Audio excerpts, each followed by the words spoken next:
base has dropped in Atlanta, Georgia, January 23rd, Wednesday, which means it's a Wall Pass Wednesday. We're taking your questions on Twitter at Soccer Down here throughout the show.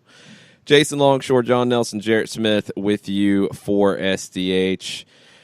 We can go in a lot of different directions to kick this off, y'all. We've got an unbelievable quote from the new quote machine of Atlanta United, Anderson Asiedu. We have, I don't know how many words he ended up writing on it, but Paul Tenorio must be protected at all costs because he wrote basically, it's beyond like the Cliff's Notes. It's beyond the GAM, TAM, wham, thank you, ma'am for dummies. It's the best look at MLS rules and regulations that has ever been publicly made available. And if you were wondering why people are subscribing to The Athletic, this is why. Because this level of information has just never been publicly available. And I wish that this was not the case. I wish that this wasn't some groundbreaking thing, but it is. Because we don't know how all of these things work. We have a better understanding of it now. We still don't know everything, but we have a better understanding of it now because Paul took the time to take questions from a lot of Atlanta fans and a lot of other fans as well and really break down some of the logistics behind the rules and regulations. There'll be lots to dig into with that. We will talk about Tim Howard as well. He announced that 2019 will be his last season as a professional. And the question that I would like to put to the floor is Tim Howard the greatest goalkeeper in American soccer history? And let's keep it on the men's side because we're not going to open up that can of worms because that could get very interesting. But let's talk about the U.S. men's national team. Tim Howard, is he the best ever? We want to get your thoughts on that on Twitter at Soccer Down here, and we'll talk about it as well. Jarrett, where do you want to start today? Let's start on a high note. Let's start with Anderson Asiedu. Okay. Because who knows who knows what's going to come out this morning, the U.S. soccer, or if it gets pessimistic or sad. So let's start on something really high to make sure we hit a good story today, make everybody feel good. That's a good thought. A very sad thought that we better get something good out into the ether first. Trust this league or this country. Have you been listening to Death Cab for Cutie or My Chemical Romance again this morning? No, but I watched that Instagram story about 5 times. Which Instagram story? The one out of San Jose. Oh, Florian Youngberth, yes. That was the story of the day yesterday. If you haven't seen that, he burned the wooden spoon. And he talked to it, too, but he burned the wooden spoon that the Earthquakes won. He apologized to it. Yeah, he did. He apologized for burning it. He said, "You must die now," and he put it in the fire. That's just awesome. That's amazing. I think they should have gotten a bigger wooden spoon, first off. Oh, but, yeah. It is what it is. Well, I mean, I don't know about the bigger fire part. I mean, the fire matched the spoon, but that's a tiny little spoon. I think I have a larger wooden spoon in my kitchen, and the Earthquake's accomplishments for winning the wooden spoon that takes a lot of work to be that bad.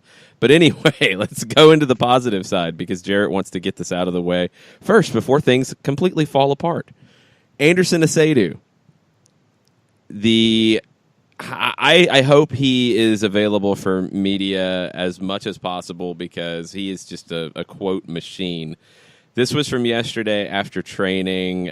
Joe Patrick had it over at Dirty South Soccer first, but this is the quote he said. "I see myself that I can make an impact on this team. As I get more comfortable, as I get coached a little more, I'm here to compete. I love everybody on the field, and they deserve it. I'm just trying to keep up with my good work to be the best I can be, and once my time comes to deliver, I'll go out there and deliver. I can see myself as an impact player on this team. If something happens to someone, I can always be ready to go in there and make a difference. But for now, there are people who deserve it because they were here before me. They worked their asses off. I'm just a youngin', so I just want to deserve the opportunity when my time's come, and I'll deliver." That's the greatest mentality from a draft pick coming in that I've heard in a long time. And his Instagram is also great. If you're not following him, make sure you are. This is the type of thing where, John, you see teams all the time that come off of a championship year, and yeah, there's always some turnover. You're not going to have a lot here. You will have some. You have some faces that are gone. You have some new faces coming in. But when you get new faces who come in like this, they really can provide a lift to the group. And it's important to pick these types of players to add to your squad. And for the record, full disclosure, the full interview, actually the full transcribed media opportunity yesterday, Joe just decided, basically, I'm just going to take all quotes and everything and just make it AA raw, and it's now up at Dirty South Soccer, by the way. Excellent.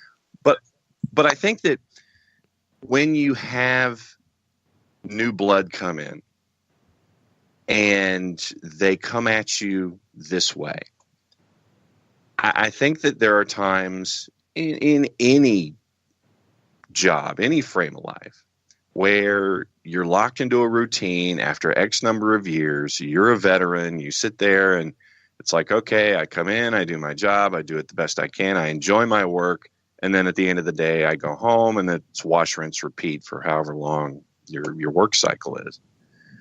But when you have someone come into the office and he's enthusiastic about his job, loves his work, feels incredibly fortunate for where he is, says it to everybody in the office, more than happy to hang out in the break room and be right there at the water cooler and just take his meal and put it in the microwave and hang out with everybody else who's been in the office for as long as anybody can remember. To have a fresh perspective like this, to remind you why you enjoy your work, I think it's invaluable. And for me personally, to see it in this framework, I think it's really cool to sit there and see the new guy come in, be enthusiastic as hell, ready to come to work every day, put on the hard hat, pick your cliche, put the lunch pail down and go. And the fact that he's a quote machine, to have AA be like this, I think it's an added bonus, and just it's tremendous. And I want him at every possible media opportunity just to talk about what life is like for him in his first year as a pro, considering what he's gotten, what he's been through to get to where he is. It's an amazing story, period. Okay, Jarrett, we got to 9:08 before the negativity hit, and we can thank our buddy Trains on this one. Always. Glad we got this out of the way. Trains is not a fan of Paul Tenorio because, and I might need some clarification, Trains, on this. His reports that Atlanta didn't allow Carlton and Bello to go to U20 stuff didn't seem accurate when it's just coming from Tab Ramos. Is there any truth to this? One, I mean, Tab Ramos is the manager of the U20s, so that's a pretty good source. And Bello and Carlton were part of the first team group when U20s were going to qualifying. So I don't necessarily have a problem with them not going to qualifying at that time. Now, the U20 World Cup is a little bit different situation, and we're already seeing a lot of discussion about Mark McKenzie and the Philadelphia Union and the Union's just reluctance to allow McKenzie to go to U20 World Cup.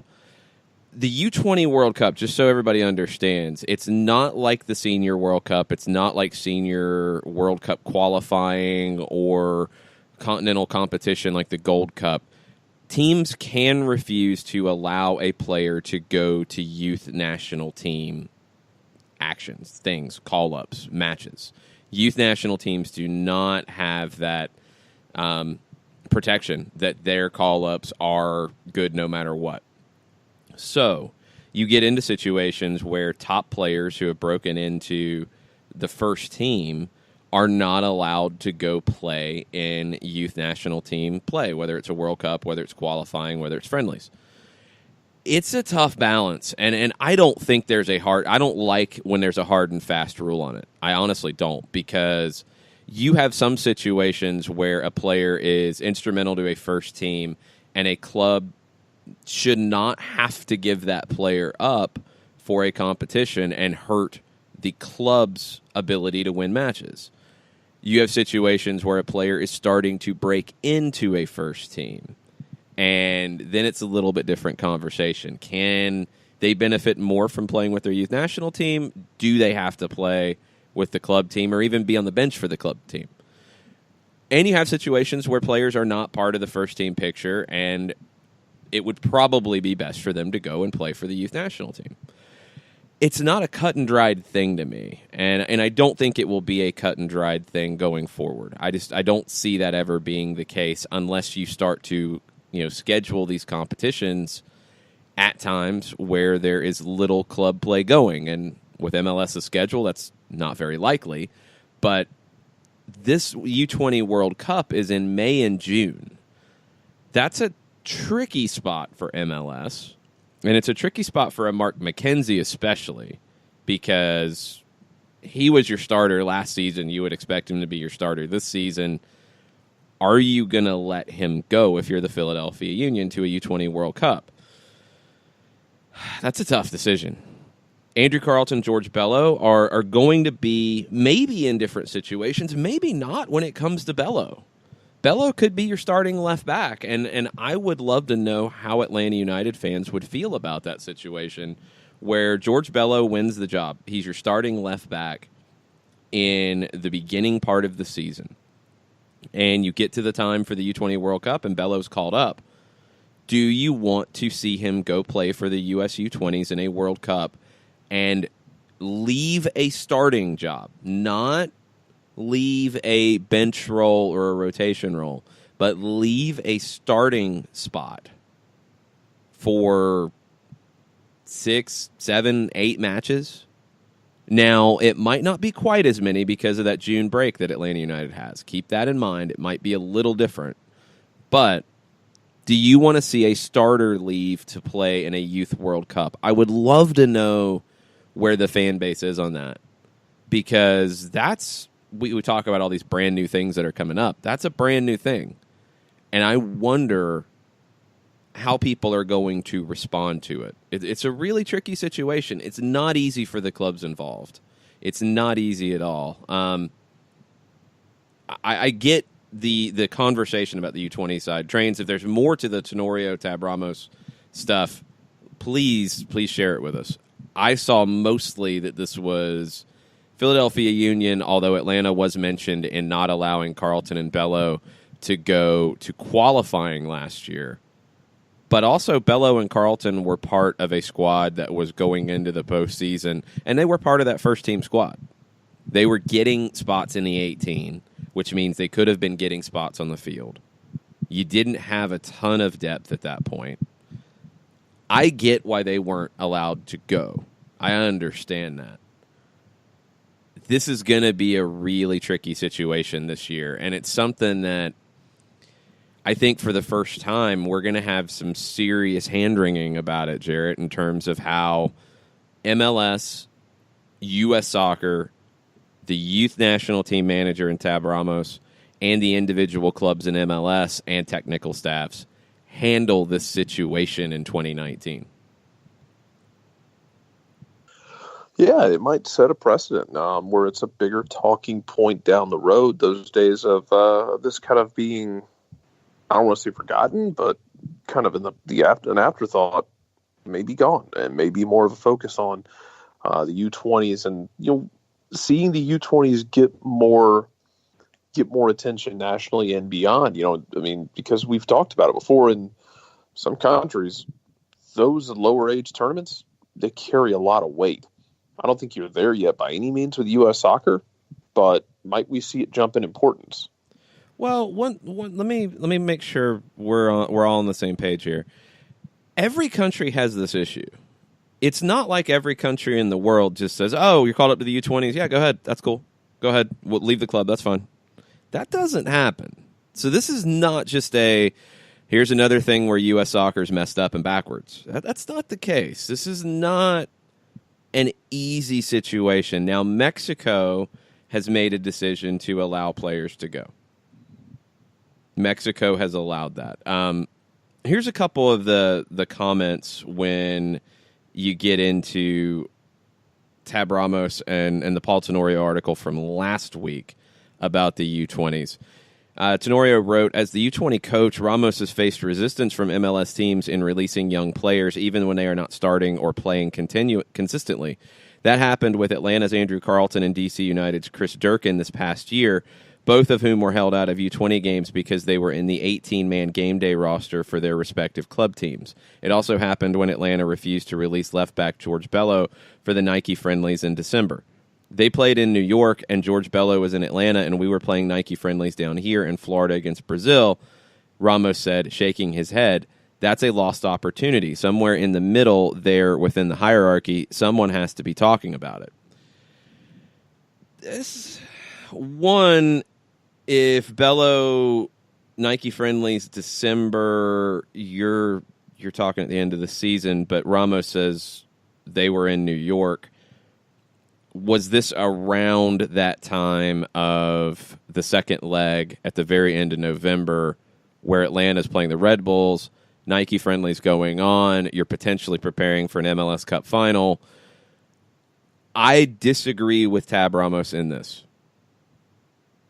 What happens if Greg Garza gets injured in the second leg in New York? What happens if Greg Garza can't go in the MLS Cup final? Who are you going to turn to at that point? Potentially George Bello in a final. I think that's unfair. And that's something where the national team manager has to consider the club situation here, because you didn't have Mikey Ambrose at that point. You know, it was Chris McCann or George Bello that would have stepped in if Garza had been injured. You can't let him go to friendlies. And that's the other side of it. To me, it's a different conversation when it is a competition like qualifying or a World Cup versus friendlies. The Nike friendlies are a big deal, but they are a set of friendlies. John, I think one thing this shows is that it's good that now we're having this conversation, because you're not pulling U20s away from college teams to play in competitions like you used to, or youth teams. You're pulling them away from professional teams. So it's more complicated than it's ever been for U.S. youth teams. But that, because it's complicated, somebody has to get people on as close to the same page as you can here. And I don't know if you truly can, but the sniping is not going to be good for anybody concerned.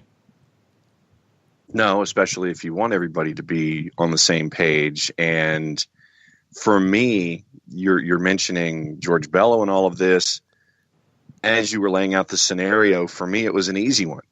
You're preparing for MLS Cup. You're deep in a playoff run. He stays because you need him to be a part of your full squad getting ready to hopefully and then eventually play for a championship. And I understand the perspective of saying it's a missed opportunity, but the timing was poor to release George Bello for this kind of a situation. For me, it's fairly cut and dried that in a situation like that, he stays. I understand that it's a missed opportunity, but right now there were more important things going on in December than a friendly. For me, if you're chasing a title, it's title over friendly, bottom line. And I think that if you can have some kind of a discussion to where everyone can have an airing of the grievances away from microphones, away from scribes, away from whatever, and sit there and say, okay, here's my perspective at both sides of the table, so everyone can understand where they're coming from. So when a situation like this might happen down the line, there's a deeper understanding of perspective. But once again, to your point, the fact that we're actually having this discussion is a tremendous thing for the country and for the sport in and of itself, both for international play and for league play. But for me, bottom line, it was country first. I mean, it was club first over country. Yeah, and before we go to break, Trains, we'll get into the journalism side of it in a second. Your dates for the Nike friendlies were November 28th, November 30th, and December 2nd for the U.S. games. You probably had a week or so, maybe more, of preparation ahead of that. You're talking right around the second leg of the Red Bulls series. and then preparing for MLS Cup, you're not releasing anybody. You can't. I think that's foolish for Tab Ramos to say that. Yeah, Bello didn't make the traveling roster to go to New York. That was probably decided around the time of November 28th when that first game was played. You had Greg Garza coming back from an injury. You had to be worried about his ability to go 90 in every match. I'm sure there was a consideration of how much do we want to mess with the lineup going into the second leg, or do we? You probably didn't make that traveling roster decision until pretty late ahead of the trip to New York for the Red Bulls game. And then coming back out of it, you have another game for the U20s where it is in a week where you're preparing for MLS Cup final. And again, you don't know if George Bello is going to be part of that 18-man roster on December 2nd. But your call-ups would have been well before this anyway. So I really like the work Tab Ramos has done. I think he's done an outstanding job with the U20s. And I think he is a manager who should have earned more consideration for the senior national team, and a manager who has been linked to different potential jobs around MLS. And we'll see how that side goes down, because if he was on the other side, I think you're having a different conversation about releasing players. It's tricky, and I appreciate wanting to have the best roster together for any competition, whether it's a friendly tournament or a World Cup. Totally understandable. That's his job. But comments like this, and comments like the one about Bello specifically, I think are really unfair. And I'm going to assume it comes from not understanding how the club side of it works, because he hasn't been there before. You know? I mean, he hasn't been in that situation, so you don't know all the things that go into it. You're not thinking about just 11 guys who are going to start. You're not even thinking about just 18. Atlanta United generally would travel with 19 or 20 players. That was pretty typical as the year, the whole year unfolded, because you wanted to have guys available just in case. What if somebody tweaks a knee in the warm-up? Okay, change the 18. Done. You need that. And Atlanta, as a highly professional organization, is doing that. So you don't want to let a guy who is probably one injury to an injury-prone left back away from being on your 18 and maybe being in your starting lineup. You don't want to let him go to a friendly tournament with the U20s. I don't think there's anything wrong with that at all. I don't have a problem with it. Let's go to break. Let's come back. We'll get into more. If you have any Wall Pass Wednesday questions, send them our way. If you can take us down any rabbit holes, we'll do that as well. Stay with us. We'll be right back.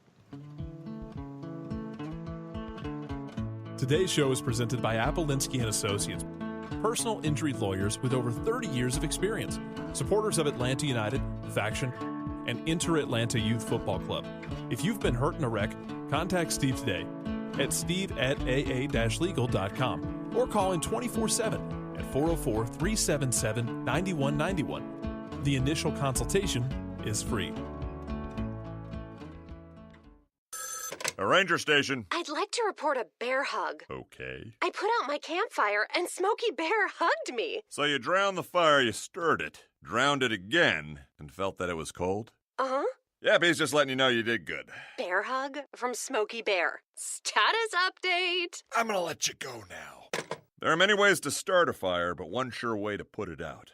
Learn how you can do your part at SmokeyBear.com. Sponsored by the U.S. Forest Service, Ad Council, and your state forester. We know that every driver is different, and a one-size policy does not fit all. That's why Country Financial offers a variety of discounts, so you get the coverage you need and the savings you deserve. From good driver to good student, multi-policy to multi-car, we've got a discount to suit every driver. Call Jason Wright at 678-568-6871 today to see what you could save. On Facebook at Jason Wright Agency, or by phone at 678-568-6871. Discounts vary by state. Policies issued by Country Mutual Insurance Company, Country Preferred Insurance Company, or Country Casualty Insurance Company, Bloomington, Illinois.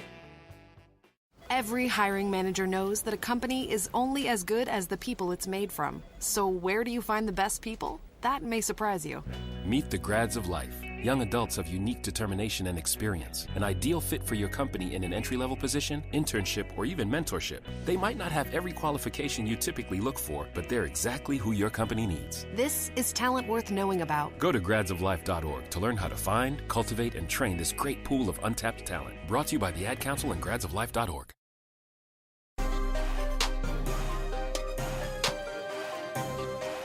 Welcome back. Soccer Down here, January 23rd edition. It's a Wall Pass Wednesday. We're taking your questions. We're taking your comments throughout the show.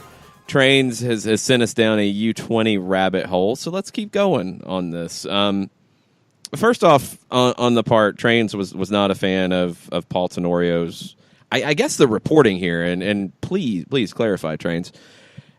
It's a topic, and Tenorio's not the only one who's been talking about it here lately, so it's a topic. Maybe the clubs on the other side of it haven't wanted to discuss it, although I believe, and John, see if you can find this for me, I believe Ernst Tanner from Philadelphia gave a statement on Mark McKenzie and U20 play yesterday. So see if you can track that one down while we get into another aspect of this. Robert Swick says, a lot of talk has been about allowing Barco to play for the Argentina U20s. I was not aware that currently they're on the outside looking in for U20 World Cup qualifying. Thoughts? Let's go backwards on this. Barco was called into the U20 squad for Argentina back in December. They were training, tweaked a knee, and was replaced in the squad. And he's recovered a little bit quicker than I think anyone expected. Could he have factored in for Argentina at the U20s? Possibly. He is training with Atlanta United, so maybe, Jarrett, he could have played for Argentina in this U20 championship. But Swick's right. When you look at how this is going for Argentina, it's not going well. And a lot of people tabbed Barco as a key player with this group. The top three teams in each group will advance to the final stage. It's 2 groups of 5. Through 2 games, and there's 2 more to go, Argentina sits in last place in Group B. They're on 1 point. They have 1 draw, 1 loss, -1 goal differential. Uruguay is in 3rd place on 3 points. So, I mean, you're not way out of it. 1. Argentina plays Uruguay in the next match tomorrow. They finish up with Peru, who is also on 3 points, but in 4th place. So they have the 2 weakest teams in the group, according to the current standings, left. You would think that they would be able to take advantage of that. Do you see any difference in Atlanta allowing Barco to go join the U20s when they did versus what is brought out in the article at The Athletic about Carlton and Bello? Am I wrong for viewing it in the sense that South American countries treat their U20 tournaments with a different fervor than the United States does? No, I don't even know if that plays into it. I mean, one, I think you're talking about, in the case of the quote about Bello and this, you're talking about a friendly tournament versus a qualifying tournament. And that would be maybe where the fervor does factor in, because even comparing CONCACAF qualifying to CONMEBOL qualifying, the South American U20 tournament is a big deal in South America. It's a much bigger deal than CONCACAF's U20s, which didn't have an English language broadcast. So, yeah, it's different. I think the timing is the biggest difference, though. That's what I put it down to, is that you're talking about something that happened in the off-season and beginning of training camp versus something in your postseason with players who were going to be potentially factoring into your 18-man game day squad. I think it's just 2 different situations. I don't even know if they can really truly be compared.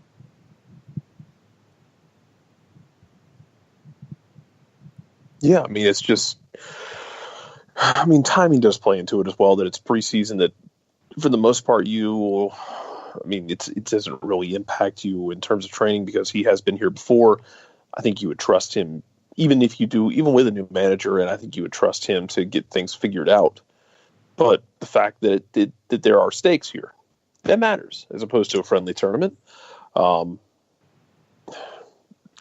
don't know. There's it could go a couple ways in terms of, how do people take this? Do they take it as kind of, does it come down to clubs having an issue with managers, whether it's Ab Ramos or with their Argentine manager? I mean, how much does that ever play into it, that the club might disagree with the manager or what's going on with the national team and say, no, right now what you're doing isn't as important as what we're doing? Sorry.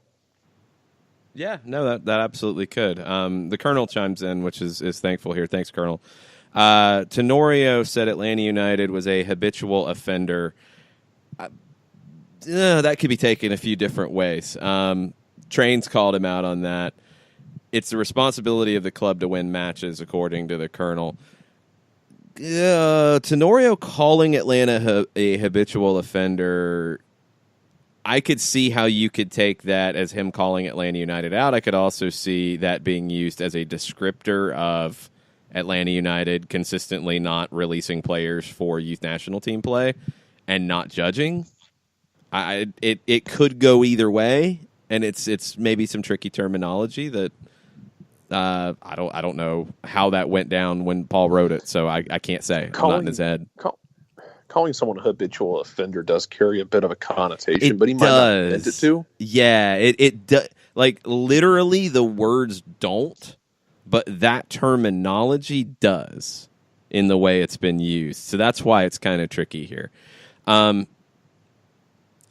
thing that I would like to say about this is I'm assuming they're being called a habitual offender for not releasing players, Andrew Carlton and George Bello. Chris Goslin went to youth national team duty quite a bit last season. Now, he was not in the first team's plans. He was with the second team. But he left multiple times during the USL season to go play or go participate in camps. And it was something that Scott Donnelly mentioned when we talked about it after the season, about how that was a challenge for Chris because he was back and forth a lot on top of some nagging injuries and things. So I think that part also has to be brought up, that you've seen a lot of Atlanta United players participate in various youth national team camps, younger ages as well. But when they're first team players, it's a little bit different conversation. And it's not as cut and dried, especially when you're talking about the timing of the Nike friendlies. The Bello situation to me is a non-starter. You're not releasing him at that point. Carlton would have been in a little bit different situation, but he was consistently part of the 18 in the second half of the season. So why should you give up a player who is part of your game day roster for a friendly tournament? Now, World Cup qualifying was a little different. There wasn't a huge risk that the U.S. wasn't going to make the U20 World Cup, but with any qualifying tournament, as we saw with the senior national team last time around, anything can happen. The U.S. also blitzed through this really odd CONCACAF qualifying format. I mean, you were winning some games 10-0 and 12-0, and maybe there was a decision that, look, this just isn't really worth it for the one game against Mexico after both teams have qualified. I don't know. I wasn't there. I didn't make that decision. But the World Cup will be a different conversation. And it falls in a different part of the MLS schedule where you might be able to make a decision, okay, if this player is not Mark McKenzie and starting every game for me, maybe I can let them go for a little bit because I have depth at this position for X, Y, and Z. It's in a different portion of the schedule to where it changes the conversation. That's why I don't like a lot of the grandstanding right now about it has to be always let them go no matter what. The club has no say. Completely disagree. There needs to be conversation each time it comes up because each time there is a different set of circumstances that will affect the decision. John, did you find the Ernst Tanner quote? That I did. All right. What did Ernst Tanner have to say about Mark McKenzie and the U20s? He could miss up to 6,7 games. That has a major impact on us. That has to be discussed with us, the player, and the association, and we will do it when the right time is, end quote. Yeah, it's non-committal, and that's, again, as it should be, because you're talking about a starter. And Atlanta United could be in that situation with George Bello, depending on how preseason goes. George Bello could be the starting left back for this team, or a player who's starting a good bit. Are you going to be able to make that decision? One thing that factors in, and let's be real about this from Tab Ramos's point of view. Center back is a very different conversation with this group than some other positions because there's not a lot of options at center back. McKenzie would be the starter no matter what if he's there. There's just no question about it. When you lose him, there's a drop-off. Other positions, maybe not as much. Center back with Mark McKenzie, there absolutely is. The Union can say the same thing. That's the problem here, is that they don't have a lot of options behind him. I mean, who are you going to feel more comfortable with in an MLS match right now? Mark McKenzie or Aurelian Collin? Mark McKenzie. Are you going to take that chance of 6 to 7 games? Yeah, it's the middle of your season. Yeah, you're going to have time to potentially get some of those results back. But we also see how every game does have an impact on your playoff standing, your ability to host a playoff match. And for the Union, in a year where your manager, Jim Curtin's on a 1-year deal, on a show-improved kind of deal, that's a tough decision for him to make and a tough decision for the club to make. So this is not cut and dried. Oh, yeah, let him go no matter what. It's the national team. It's the U20s. Trains chimed in before we go to break. My problem with Tenorio's reporting is that I don't think he reached out to Captain America, Carlos Bocanegra, for comment and highlighted that we were quick to send Barco to U20 stuff, but not Americans. Feels like he's pushing an anti-Atlanta agenda. It might be a reach, Trains. And the reason I would say that is we don't know if he reached out for comment and comment wasn't given. Doesn't have to be. We don't know that he didn't reach out. I think he would have reached out. I'm just assuming from the quality of his reporting and the years he's been doing this that he would have reached out. If he highlighted one and not the other about Barco and the Americans and not explaining it, yeah, you're leaving some big details out because the timing is so different and the situation is so different that you need that explanation. And I think in terms of this type of conversation, which U.S. Soccer has never really truly had, you've never really been in a situation on any grand scale where you're having a number of professionals who are playing significant matches with American clubs who have to make tough decisions about availability. That's something that needs to be explained in full from a 360 view because there are a lot of things that go into it. And I hope that will continue to be the case. And I can tell you this much. I mean, we'll talk about it from an Atlanta perspective and we'll talk about it from the other decisions like McKenzie as best we can being outside of those markets because it is something that will be a thing to talk about this year. And it's something that will be a thing to talk about going forward because you're going to see more young professionals who are U20 age eligible consistently. You're going to have an Olympics coming up, hopefully, that the U.S. qualifies for because they haven't done that in a while, in 2020. And you're going to have some tough decisions on a U23 roster at that stage. So this is going to be an ongoing conversation, and it needs to be. But it also needs to be well-rounded. And that's what we will try our best to continue to have that conversation because I just don't think it is a always yes or always no type of answer. I think that's a foolish way to look at it. It is based on the player, the club situation, and what they're being called in for. All of those things affect the decision. It's not an easy one to make. Let's take a break. Let's come back. We'll talk Atlanta United preseason after this. As a business owner, you know that every year brings new challenges and opportunities. The success of your business demands expertise and focus. And Country Financial can help you keep that focus by helping ensure you have the right insurance protection in place to meet your goals. Jason Wright can help you create a customized insurance plan that has coverages designed just for your business. Give Jason a call at 678-568-6871 or reach him on Facebook at Jason Wright Agency. Coverages vary by state. Policies issued by Country Mutual Insurance Company, Bloomington, Illinois. Got issues with youth or high school sports? Positive Coaching Alliance can help.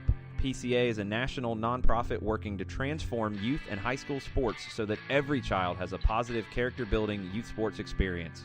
PCA provides live and online workshops to train double goal coaches whose first goal is winning and whose second, more important goal is teaching life lessons through sports. PCA also has workshops for parents and high school student athletes. For more information, please visit positivecoach.org. If you've been hurt in a car wreck, contact my friend Steve Apolinski of Apolinski & Associates. He's been representing individuals for over 30 years throughout Georgia and Alabama. Email him at steve@aa-legal.com or call him 24/7 at 404-377-9191. The initial consultation is free.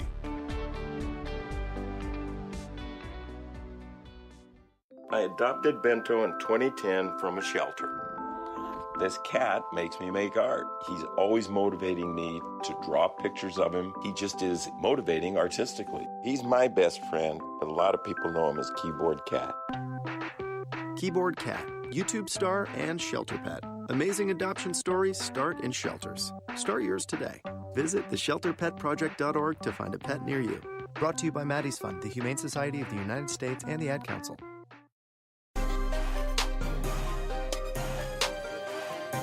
Welcome back.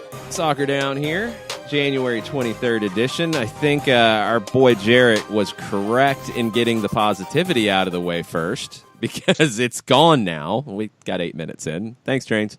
No, it's all good. Good questions, Trains, and good topic to bring up. It will be a thing consistently. We've talked about it. I've talked about it, the anti-Atlanta agenda. I haven't noticed it as much for Tenorio. I have noticed it from different people, especially nationally, and I've mentioned it lately when it comes to the hand-wringing and massive freakouts that are associated with 4 designated players in Atlanta United, and not coming from the fan base, coming from national reporters and writers, while they are not doing that about the LA Galaxy. And I think the Galaxy are in a far trickier situation to get out of than Atlanta is in this regard. And it's just not really being talked about nationally. It's all, whoa, how could Atlanta do this? This is like, what are they thinking? And it's, I'm wondering a little bit more about what LA is thinking. But anyway, that's just me. John, you had a little bit more on Tanner's background with the U20s and probably a big part of why he is not just saying, oh, yeah, whatever you want. Here you go. From Tannewald, Tanner went through the situation in 2011 when he was at TSG Hoffenheim. Brazil's national team put Roberto Firmino on their provisional squad for that year's under-20. Tournament overlapped with the first round of German Cup first 3 weeks of the Bundesliga season. Hoffenheim refused to let Firmino go. Played 4 games for Hoffenheim during the stretch, and in the 3 weeks after the tournament ended, scored 4 of his 7 goals in the season, 33 games across all competitions. Quoting Tanner, I would say it's nice to play that youth competition, but if you are an important player of a men's competition, it's for sure a bigger value, end quote. Yeah, it's a tough decision, and I would agree that if you are factoring into the club first team in competition, that does trump it, in my opinion. Tafka chimed in on the question about greatest American goalkeeper of all time. He said he thinks it's between Howard and Friedel. Howard had the highest short-term peak form. Friedel had the highest sustained average form. I think it goes to Friedel due in part because Howard stayed too long. You could actually twist the argument a little bit more. Howard stayed a long time, that's for sure. But Friedel didn't play for the national team all that long, to be honest. If you're judging it just on national team play, Friedel retired from the national team after the 2002 World Cup, and he continued on as a professional for another decade plus. not saying it was the wrong decision. That was just the decision he made. So his national team time was honestly fairly short. I think in terms of just who is the better goalkeeper over their whole career, national team, club level, what they've accomplished, I would lean to Brad Friedel as well. I would. The others, that would be in the conversation, Casey Keller, Tony Meola, I think would be the next two. I would go to Friedel. I think even though he had the shorter national team tenure of that group, he had the biggest impact while he was part of the national team. He had the best tournament potentially of any of those goalkeepers in the 2002 World Cup. Maybe Howard in 2014 you could put on that, but he was also being shelled because he didn't have much in front of him, which is a different conversation. Friedel, at the club level, I think had the better career and maybe a little more respected. But it's not an easy call between the four of them at all. I think you could make arguments for each of those four easily. Jarrett, who's yours out of those four?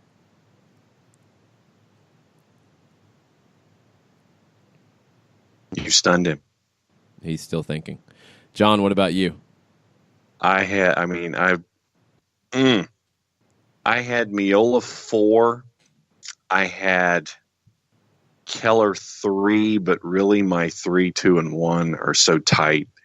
You really could throw an umbrella over the 3 of them, if not the 4 of them. But yeah, I went 2 Howard and 1 Friedel.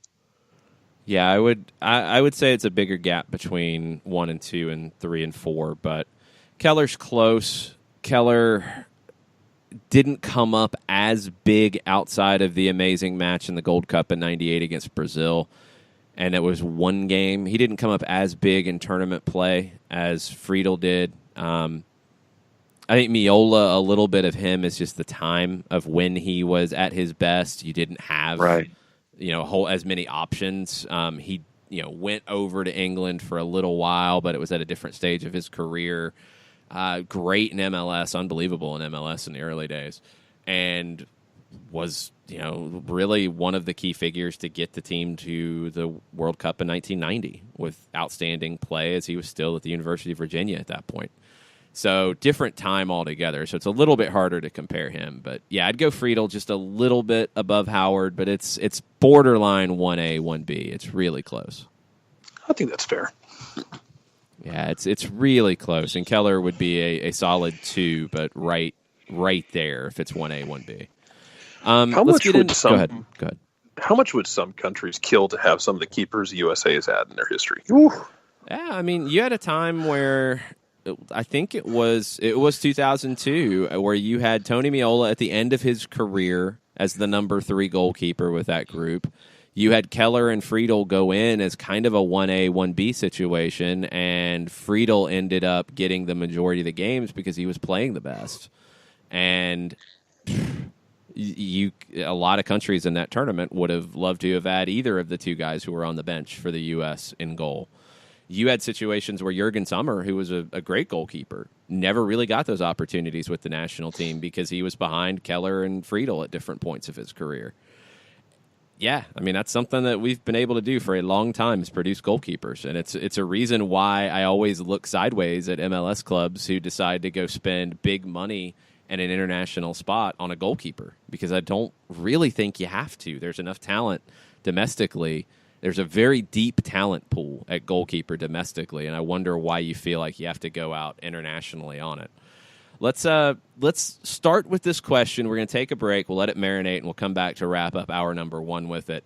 A lot of questions about preseason for Atlanta United. Andrew Baker asks, with Atlanta United adding closed-door friendlies, will we find out the results of these friendlies, or is that not meant to be public either? And then just questions about why they would do that, why they've chosen the preseason they have.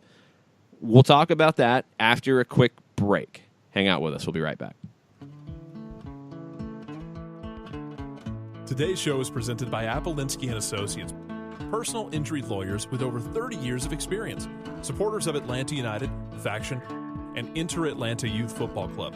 If you've been hurt in a wreck, Contact Steve today at steve@aa-legal.com or call in 24/7 at 404-377-9191. The initial consultation is free.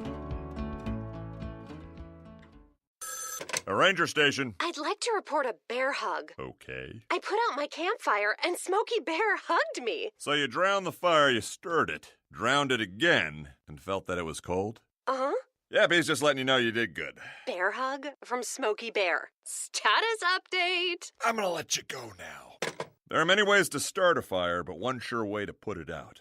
Learn how you can do your part at SmokeyBear.com. Sponsored by the U.S. Forest Service Ad Council and your state forester. We know that every driver is different, and a one-size policy does not fit all. That's why Country Financial offers a variety of discounts, so you get the coverage you need and the savings you deserve. From good driver to good student, multi-policy to multi-car, we've got a discount to suit every driver. Call Jason Wright at 678-568-6871 today to see what you could save. On Facebook at Jason Wright Agency or by phone at 678-568-6871. Discounts vary by state. Policies issued by Country Mutual Insurance Company, Country Preferred Insurance Company, or Country Casualty Insurance Company, Bloomington, Illinois.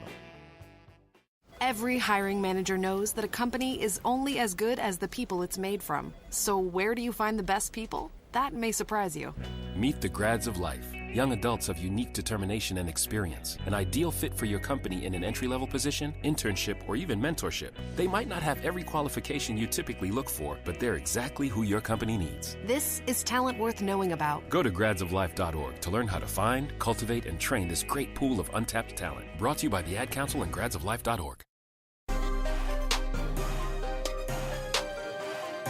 Welcome back. Wrapping up hour number 1 here at Soccer Down here, January 23rd, Wall Pass Wednesday. A lot of questions about Atlanta United's preseason, and we'll start to get into those now.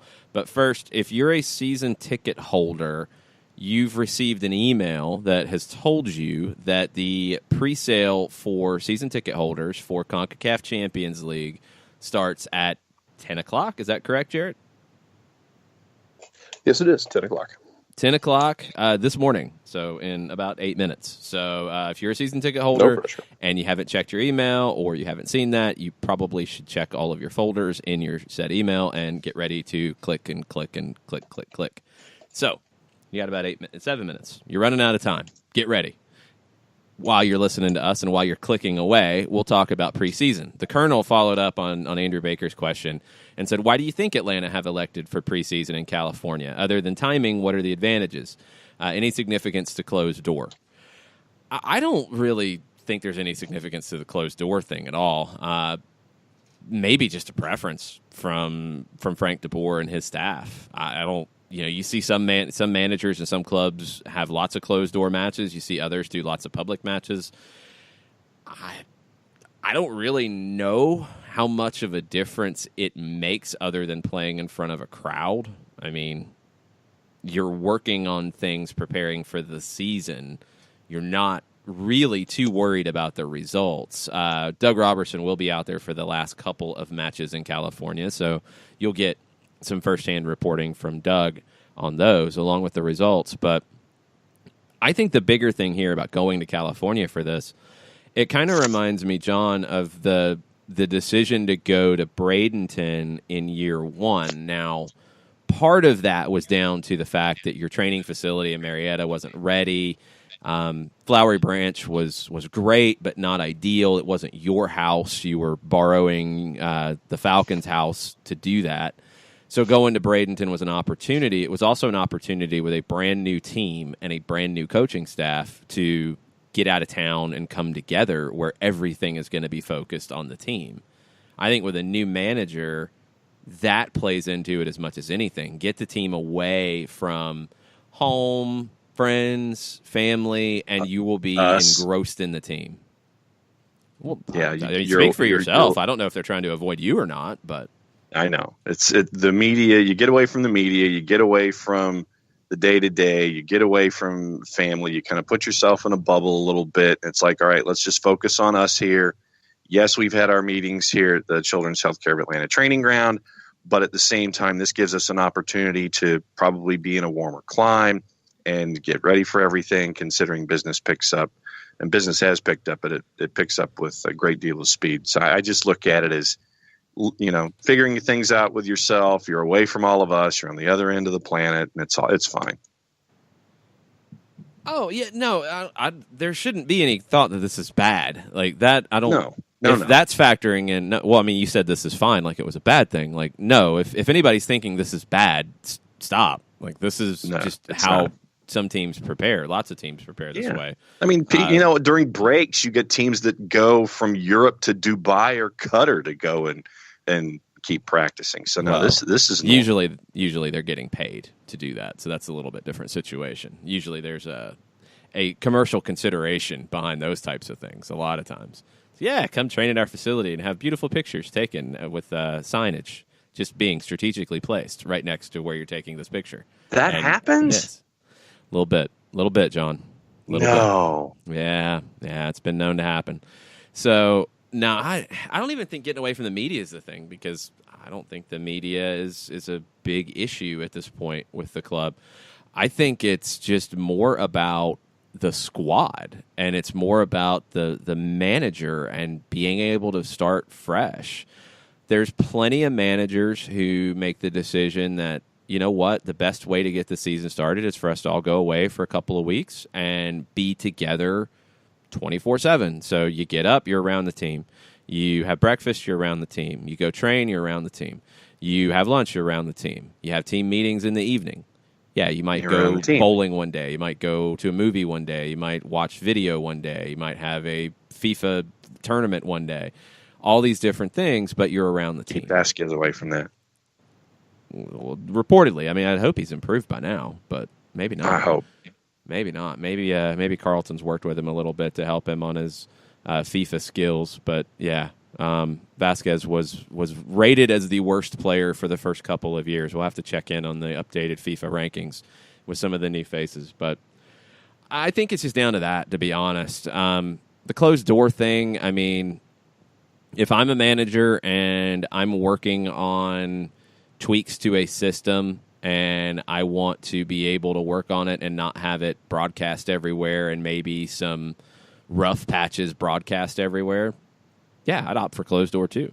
And if you're doing it, across the country, what point is there to opening it up? How many fans are really truly going to go watch these games? A few, they would, but not that many. So strategically, if you feel like it's better to keep it closed door and just be able to work, that's where you're at. But I think it's more about getting away for camp, honestly. That's what I thought was the biggest point of this decision to get to California. The warmer weather helps too, for sure, but I think it's just getting away and just getting everybody together to prepare for a big season coming up. Let's take a break. Let's come back. We'll reset for hour number 2. More of your Wall Pass Wednesday questions after this. As a business owner, you know that every year brings new challenges and opportunities. The success of your business demands expertise and focus. And Country Financial can help you keep that focus by helping ensure you have the right insurance protection in place to meet your goals. Jason Wright can help you create a customized insurance plan that has coverages designed just for your business. Give Jason a call at 678-568-6871 or reach him on Facebook at Jason Wright Agency. Coverages vary by state. Policies issued by Country Mutual Insurance Company, Bloomington, Illinois. Got issues with youth or high school sports? Positive Coaching Alliance can help. PCA is a national nonprofit working to transform youth and high school sports so that every child has a positive character-building youth sports experience. PCA provides live and online workshops to train double goal coaches whose first goal is winning and whose second, more important goal is teaching life lessons through sports. PCA also has workshops for parents and high school student athletes. For more information, please visit positivecoach.org. If you've been hurt in a car wreck, contact my friend Steve Apolinsky of Apolinsky & Associates. He's been representing individuals for over 30 years throughout Georgia and Alabama. Email him at steve@aa-legal.com or call him 24/7 at 404-377-9191. The initial consultation is free.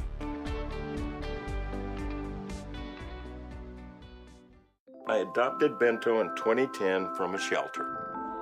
This cat makes me make art. He's always motivating me to draw pictures of him. He just is motivating artistically. He's my best friend, but a lot of people know him as Keyboard Cat.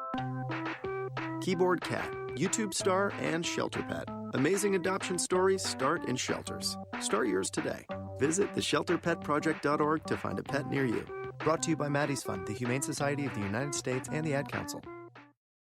You're listening to Soccer Down Here daily on SDH Networks, a division of OSG Sports. Find us at Soccer Down Here on Facebook and Twitter. The time is now the top of the hour. Peep, y'all.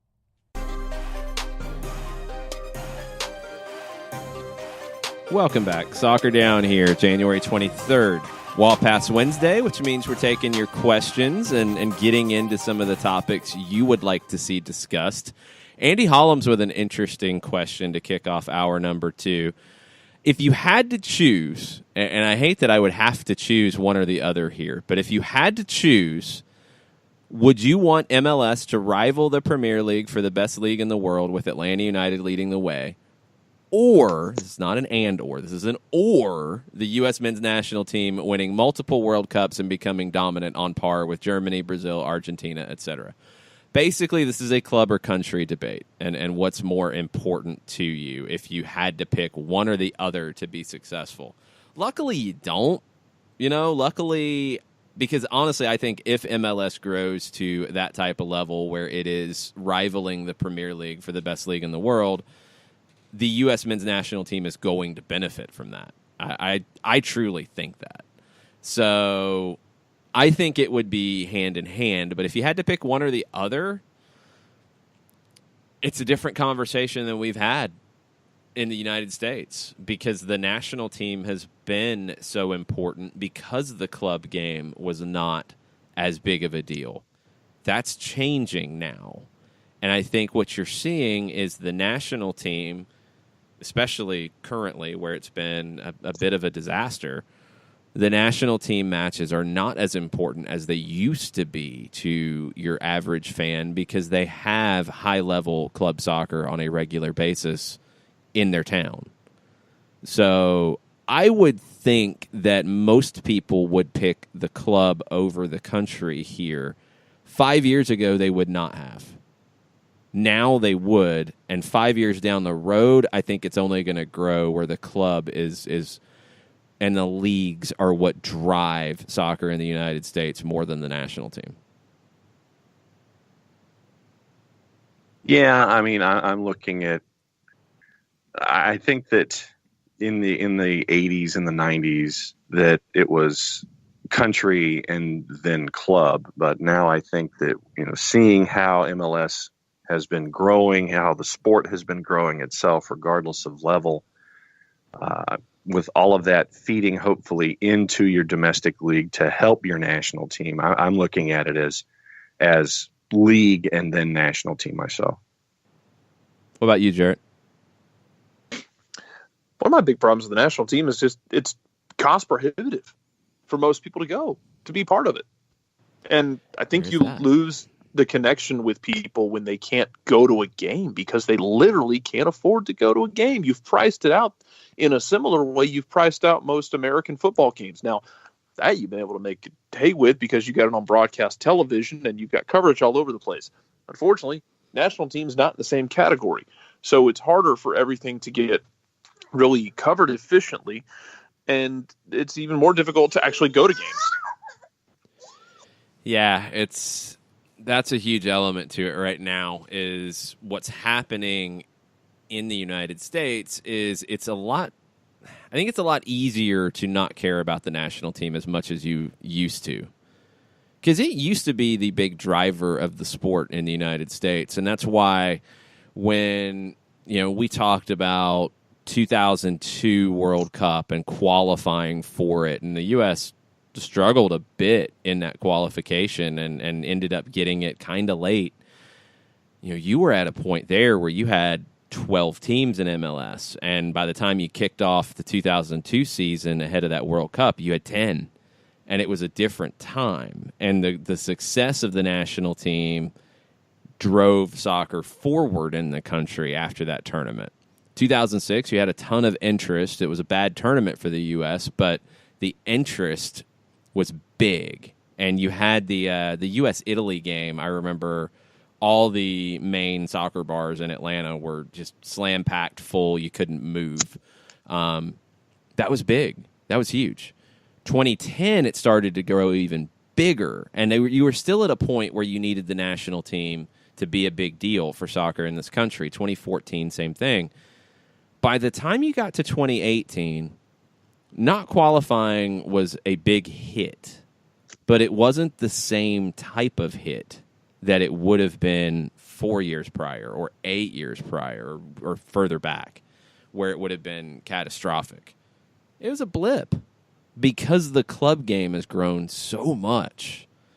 It's what's drawing most of the attention right now. So I think that will continue to grow. I don't see a time where the national team is what drives soccer forward in this country anymore. I think it can be a huge bit of icing on top of the cake, but it's not the cake. And that's changed because it used to be. So I'll be curious to see how this develops over time. But yeah, I think most people, and probably most people in Atlanta right now, would say that they'd rather see MLS be a bigger deal and be the best as opposed to the national team being the best. Because you live with your club team day to day now, where a lot of cities didn't have that 10 years ago. Now you do. And if you're in Atlanta, you have conversation about Atlanta United on a daily basis. It's a big deal. It's a really big deal. Speaking of that conversation, Tafka TLC is fired up this morning. How devastating would it be if Atlanta United changes the home kit to not have 5 stripes this year? I say apocalyptically devastating. That's a crazy phrase to use at 10 o'clock in the morning, Tafka. I think that imagery identity needs to continue until 2023 at least. Tafka, man. Relax, my friend. Fired up. Wow. Apocalyptically devastating. I have to disagree. Those are words that you don't use at breakfast or brunch. No, those are words you don't use before noon. I don't think it's a big deal. I mean, I don't know what the kit's going to be. I haven't seen it, so I can't say. I like that the nickname 5 Stripes was a thing. It gave you something to kind of rally around. It gave us something to say. If the kit has 4 stripes or 3 stripes or 6 stripes or 7 stripes, is it a big deal? Not if the kit looks good. I don't think so. I don't think the number 5 is that big of a deal. Now, I know the 5 pillars of the club. I know the 5 stripes and the logo. And that doesn't have to change. But you see teams tweak the number of stripes and the width of the stripes and all those types of things all the time if they wear stripes. So I don't know. I don't think it's that big of a deal. I'd be curious to see what everybody has to say. I think the main thing is that the kit looks good, and it continues with the run of a great primary kit, because I loved the first primary kit. I thought it was a great look, looked good on TV, just presented a very classy look, and that's what I hope continues. And we've already seen Lids reach out this morning and do their response. Well, okay, but you can't just say that because nobody has a clue what you're saying. We have to give the whole back and forth, because it started with Tafka with his big question yesterday of how has the new kit not been leaked yet, and Swick came in and said give it time. At Lids will come to the rescue on this. If you remember, they accidentally posted the first secondary kit.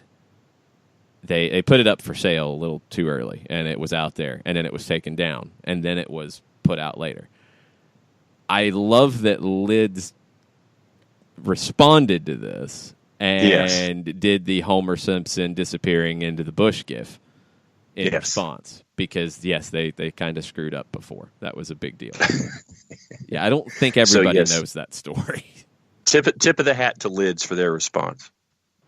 Yeah, for sure. But that's I mean, that's not really what we're into here. We're talking about how important the 5 stripes part of it is. I guess Rob Usry mentioned that he's heard rumors about the number of stripes.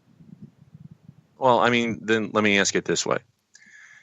If, say, Penn State went a funky version of theirs, we know that Notre Dame has.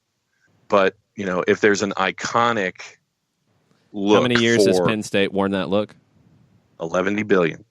How many years has Atlanta United had its striped kit? 2+. 2. No, 2. Like, they've played it at 2 years.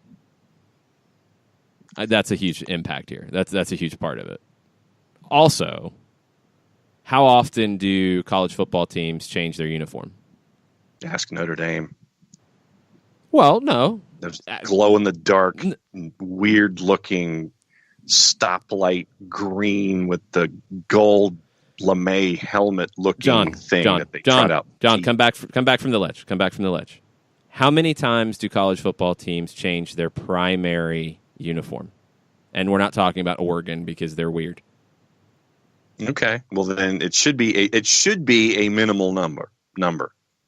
Notre Dame's the same way. I mean, their primary uniform doesn't change that often. Georgia, primary uniform is primary uniform. Alabama, primary uniform is primary uniform. That's typical. Soccer. How often do teams change their primary kit? Primary kit doesn't change. They introduce change kits, which are traditionally... No, you are incorrect, sir. The primary kit doesn't change. Go back and look at Barcelona's kit for the last 20 years and tell me it doesn't change. It's changed dramatically. That's incorrect. The style doesn't change. I mean, tell me any club that has not changed their primary kit regularly. Give me one. That hasn't changed their primary kit? That doesn't change their kit. No, they just don't change it. It's just the same thing every year. Give me one. What? Tell me NYCFC, they haven't changed. What? Galaxy haven't changed. What? The Galaxy have worn 50 different looks in their career. What are you talking about, John? The Galaxy can't decide if they're yellow, green, white, navy blue, gold. Well, then what's the home white then? If that's not the primary kit, go back and look at how long it's been they've done that. They didn't start with a home white in 1996. They didn't have a home white in 2002. And said home white has changed since David Beckham came in, and that's when it went to a home white in 2007. They didn't have a sash the whole time. John, we know how this works. Manufacturers change the kit every 2 years in MLS. That's a fact. Around the world, it's about the same. Go look at Barcelona's kits over the last 10 years, 20 years. I was looking at Barcelona, and then I mentioned LA Galaxy, and then you said they don't have the sash. Now I'm looking at LA Galaxy with sashes. I will send you down the flow chart of kit changes because, the point is this. In other sports, you don't see as much change in uniforms. The Yankees have worn pinstripes forever. And there's Landon Donovan without the sash, except that it's on the shoulders. Ooh, big change. You want to go argue that with some people who are arguing about 5 stripes versus 7? Well, you're discussing the change of the thing in general. That's what I'm looking at. Sash, and then it goes to the shoulder.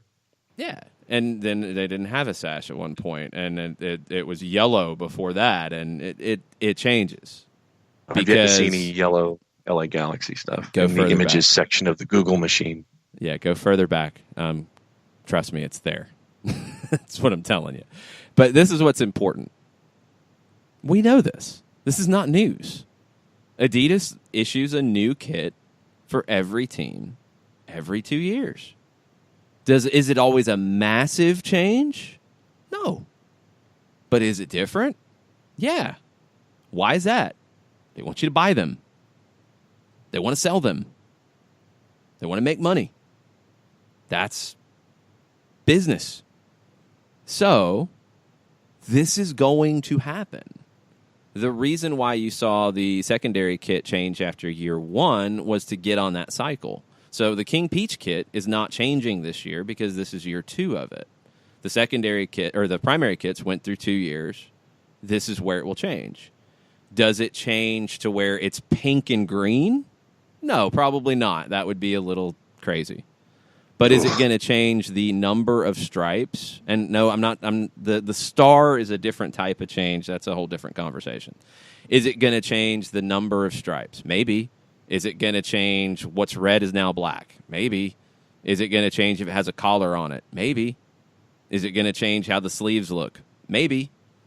These are all common things. Liverpool does it. Manchester United does it. Chelsea does it. Real Madrid does it, and Real Madrid is probably locked into as difficult of a primary kit change as you can imagine because it is white. It is a white kit, and that's what it is. That's what they do. But how do they play with it? Maybe the stripes are a little bit different color on the Adidas part of the sleeve. Maybe the shirt has a little bit different trim. Maybe it's a different type of collar. Those things change, even on a Real Madrid kit, which is what it is. It's a white kit. It changes every couple of years. Different teams, leagues have different schedules in when it changes, but it changes. So it's going to change. I mean, that's just a fact. Now, is the question is more about, is the 5-stripe portion of it, should that be changed? Is that allowed to be changed? I honestly don't know, and it doesn't really matter to me either way, because it's so new, you know. Like, I think if you went away from stripes, you'd be a little more surprised by it and be like, "Wait a minute, okay, I thought stripes were the thing here," but beyond that, I'm not worried about the number of stripes as much. I definitely wouldn't think it's apocalyptically devastating because, man, I'm thinking like mushroom clouds and stuff when I hear stuff like that, Tafka. For real. But could it change a little bit? Yeah, it will, because it will. You want to sell more. That's basically where you're at. So that's what teams do. Every team in this league does it. Every team around the world does it. Yeah. Tafka says, I want Atlanta United to establish an iconic look. Plenty of changes can be made without altering the number of stripes. And then he says, Celtic almost always has green hoops. We need to consult with Jarrett on that one. Yeah, no, they do. But they make tweaks. They make changes. I don't think Celtic has an issue with how many hoops. I don't know if there is, imagery around the number of hoops that they have. And that would be the thing here and that's what you have to balance as you're designing changes to a kit is, okay, what are the iconic parts of it? What needs to be consistent? Is it the colors? Is it the stripes or sash or hoops? Is it the number of stripes or sashes or hoops or whatever? What are the things that need to be consistent? And that's tough to do when you're 2 years in. And there could be a little trial and error in that, to be honest, because you are still figuring out what are those consistent things in the look of the team. And now, as I'm going backwards, Chandler Creel has sent the away kit history for the LA Galaxy. Oh, now away kits are a whole different thing. Like, away kits always get weird and change and all that. That's normal. I think where the Galaxy were at one point, well, I know they were, they wore white on the road for a long time, and they flipped it. And I believe it flipped in large part due to the Beckham signing and considerations from Adidas and his people and all that. I think the logo changed at that time, and the look of the team definitely changed at that time. It did. Yeah, looking at LAG Confidential, it went from the that circular solar system-y kind of a thing to the logo went from that for sure. the current crest as we know it, and they went from the white to the dark blue with the yellow stripes. Yeah, I mean, the biggest change with Beckham's arrival was white at home. They wore white on the road before that, and they had a sash at one point on the road on the white kit. They went away from it. They had a stripe. They went back to a sash later with the home kit. It's been all over the place, and that's been the LA Galaxy. You've also had a rebrand with the logo and all that, so this is 2 years in. That's why I would definitely say, like, don't jump to massive conclusions about changes in the kit, because I think you're still figuring out what those things are, what those traditions are. Right now, I think the biggest things are the colors on the primary kit. And I do think stripes are a thing, but I don't know if it has to be 5. I'm more just about the look in general. If it looks good, I'm cool with it. We'll see. We'll see how it goes. This will get released before the season, because they'll be wearing them in the season. So don't know when that's going to be. I know people are getting very anxious about it. So stay tuned. Have a relaxing cup of tea if you need to. It's not going to be apocalyptic, Tavka. It'll be okay. It'll be okay, I promise. You'll probably even buy one if it has less or more than 5 stripes, because I don't know. I think it'll be all right. I hope we don't have an apocalypse. That would be very bad about a kit. That would be very, very bad. A soccer apocalypse would be bad. Yeah. Frightening. All right, let's take a break. Let's come back. Let's get into more Wall Pass Wednesday questions after this. Today's show is presented by Appolinsky & Associates, personal injury lawyers with over 30 years of experience, supporters of Atlanta United, Faction, and Inter-Atlanta Youth Football Club. If you've been hurt in a wreck, contact Steve today at steve@aa-legal.com or call in 24/7 at 404-377-9191. The initial consultation is free. A ranger station. I'd like to report a bear hug. Okay. I put out my campfire and Smokey Bear hugged me. So you drowned the fire, you stirred it, drowned it again, and felt that it was cold? Uh-huh. Yep, he's just letting you know you did good. Bear hug from Smokey Bear. Status update. I'm gonna let you go now. There are many ways to start a fire, but one sure way to put it out. Learn how you can do your part at SmokeyBear.com. Sponsored by the U.S. Forest Service Ad Council and your state forester. We know that every driver is different, and a one-size policy does not fit all. That's why Country Financial offers a variety of discounts, so you get the coverage you need and the savings you deserve. From good driver to good student, multi-policy to multi-car, we've got a discount to suit every driver. Call Jason Wright at 678-568-6871 today to see what you could save. On Facebook at Jason Wright Agency, or by phone at 678-568-6871. Discounts vary by state. Policies issued by Country Mutual Insurance Company, Country Preferred Insurance Company, or Country Casualty Insurance Company, Bloomington, Illinois. Every hiring manager knows that a company is only as good as the people it's made from. So where do you find the best people? That may surprise you. Meet the grads of life. Young adults of unique determination and experience. An ideal fit for your company in an entry-level position, internship, or even mentorship. They might not have every qualification you typically look for, but they're exactly who your company needs. This is talent worth knowing about. Go to gradsoflife.org to learn how to find, cultivate, and train this great pool of untapped talent. Brought to you by the Ad Council and gradsoflife.org. And we're back. Soccer down here. Jarrett Smith has been trying to get tickets, I think. Did you succeed, sir? Yes. Very nice. Very nice. I see a lot of our listeners have succeeded in getting tickets as well. ATL UTD fan number 1. Joe will be in the building at Kennesaw, section 125. And Michael Head, who is on a business trip in South Africa, he got his tickets for CONCACAF Champions League at Kennesaw. Jarrett, we need your, while you were doing that, we had an apocalypse on the show. It was about the number of stripes and kits changing, and it was crazy. Cats and dogs were living together, and things were being thrown, and it was one of those things. But Tafka had a question. Let's catch up on Tafka's comments as we were freaking out a little bit. He said it'd be apocalyptically devastating, quote, for me. I'll be devastated if they leave the five stripes motif so soon. On the Penn State Notre Dame comparison, that's exactly my point. I want Atlanta United to establish an iconic look. Plenty of changes can be made without altering the number of stripes. Celtic almost always green hoops. True, but Jarrett, they've made changes to the way they've presented said hoops, right?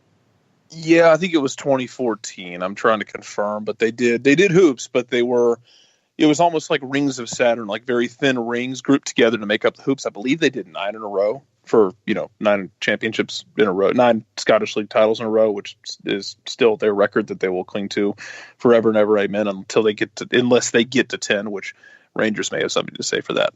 But they've made minor changes to stuff in the past. Also, that team had the following players on it that they did not get nearly enough money for when they sold them out of Scotland. John Guidetti, who did well in Spain. Virgil van Dijk, who's really good. Jason Denayer, who's playing at Lyon. Temu Pukki, who's lighting up championship. Joe-Inger Brigitte's on that team. Why not? I think this is a sore subject for Jarrett. A little bit. Bad memories have been brought up for Jarrett. That was the year that Ronnie Dyla took over after Neil Lennon left. So, but did all that chaos happen because of the number of hoops they had? It's very possible. Oh, see now you've opened up a door. That's the problem. John, don't you even start because I don't know where you're going to go with it, but that's opened up a door now because if they have different number than 5 stripes and it doesn't go well this season, Jarrett Smith has opened the door for that's what it was. It happened new to Celtic. Manager, new look.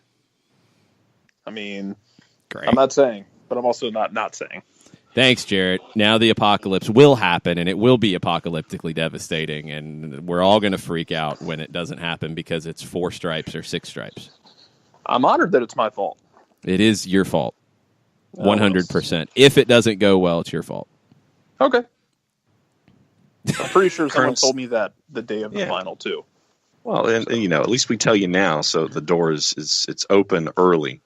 Colonel says, I think keeping the 5 stripes is important since that's the adopted nickname.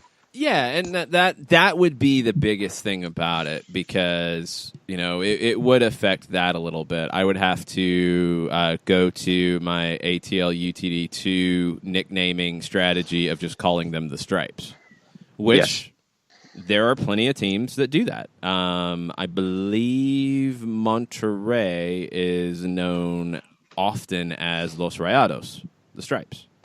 So that does happen.